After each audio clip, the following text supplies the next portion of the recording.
What does it mean to talk of media imperialism?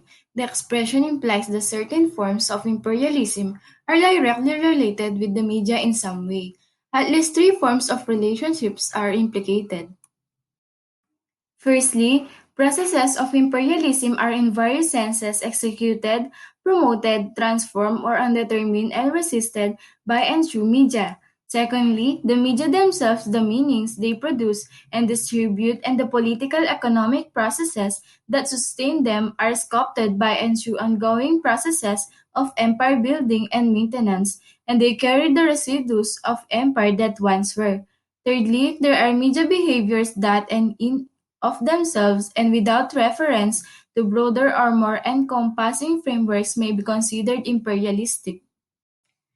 Two models of media imperialism: the cultural imperialism and dependency theory.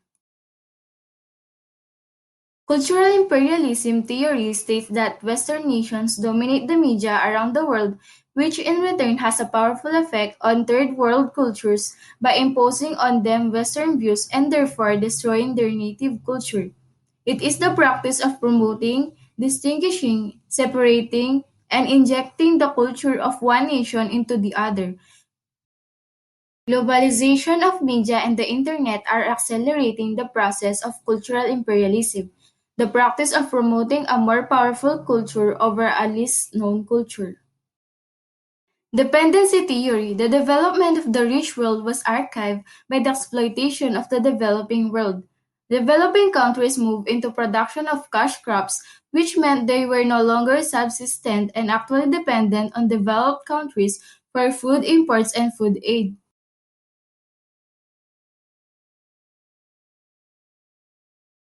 The development of many countries were slowed down or stopped by the arrival of the colonists. Many countries were richer colonization than after. The diagram shows how resources are moving from periphery to the core. The dominant view of dependency theories is that there is a dominant world capitalist system that relies on the division of labor between the rich countries and poor countries. Over time, the core countries will exploit their dominance over an increasing marginalized periphery. Concept of media imperialism: media activity is controlled by one nation at the expense of others, then colonization process of communication space.